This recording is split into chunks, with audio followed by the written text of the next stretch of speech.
Hi மக்கா, welcome back to my channel. இன்றைக்கி நம்ம என்ன வீடியோ பார்க்க போகிறோன்னா, தம்ப்நெயில் பார்க்கும்போதே தெரிஞ்சிருக்கும் இது என்ன வீடியோன்னு சொல்லிட்டு. ஃபஸ்ட்டு அதுக்கு முன்னாடி வீட்டுக்கு ஆப்போசிட்டில் கோவப்பழம் இருக்குதுன்னு சொன்னாங்க. சரி, அந்த செடியிலேருந்து கோவப்பழம் எல்லாத்தையும் பறித்து நாங்கள் எல்லாருமே சாப்பிட்டோம். சாப்பிட்டுட்டு சரி நம்ம வேட்டைக்கு கிளம்பலான்னு சொல்லிட்டு கிளம்பிட்டோம். வாங்க வீடியோக்குள்ளே போகலாம். இது எல்லாமே எங்கள் வீட்டு பக்கத்தில் இருக்க ஏரியா தான்.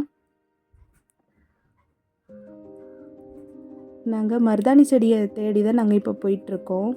மருதாணி செடியை தவிர மற்ற எல்லா செடியுமே எங்கள் கண்ணில் பட்டுட்ருக்கு.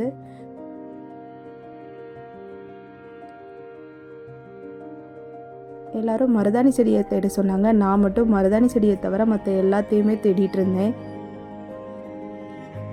நாங்கள் இருக்க இடத்த விட எனக்கு இந்த இடம் ரொம்ப பிடிக்கும். ஏன்னா இங்கே ஃபுல்லாகவே சூப்பராக இருக்கும்.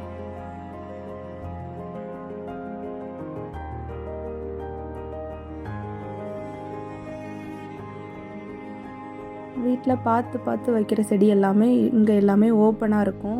யாருனாலும் பறிச்சுக்கலாம், அந்த மாதிரி இருக்கும். ஃபைனலாக மருதாணி செடியை நாங்கள் பார்த்துட்டோம். மருதாணி மரத்தை பார்த்துட்டோம். இது ஒரு பாலடைஞ்ச வீடு. இதெல்லாம் காலி பண்ணி ரொம்ப வருஷம் ஆச்சு போல். இங்கே தான் மருதாணி மரம் இருக்குது. நாங்களும் மருதாணி எல்லாத்தையும் பறிச்சிட்டோம்.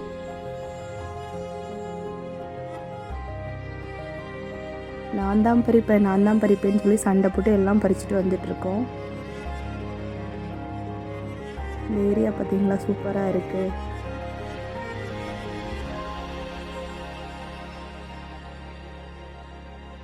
ஃபைனலாக நாங்கள் மரத்தையே ஒடிச்சிட்டு வந்துட்டோம். எல்லோரும் மருதாணியை பறித்தாங்க. நான் மட்டும் இந்த மருதாணி செடியில் இருக்க இந்த காஞ்சு போன காயை பறித்தேன். ஏன்னா இது போட்டாச்சுன்னா மருதாணி செடி வளரும்னு சொன்னாங்க. ஒரு நம்பிக்கையில் நானும் பறிச்சிட்டு போகிறேன். சரி பார்க்கலாம் எப்படி இருக்குன்ட்டு. ஃபைனலாக நாங்கள் மருதாணி எல்லாமே பறிச்சிட்டோம். நெக்ஸ்ட் வீடியோவில் பார்க்கலாம். இந்த வீடியோ பிடிச்சிருந்தால் லைக் பண்ணுங்கள், ஷேர் பண்ணுங்கள், சப்ஸ்கிரைப் பண்ணுங்கள். அப்படியே பெல் ஐக்கானை கிளிக் பண்ணுங்கள். தேங்க்யூ ஃபார் வாட்சிங்.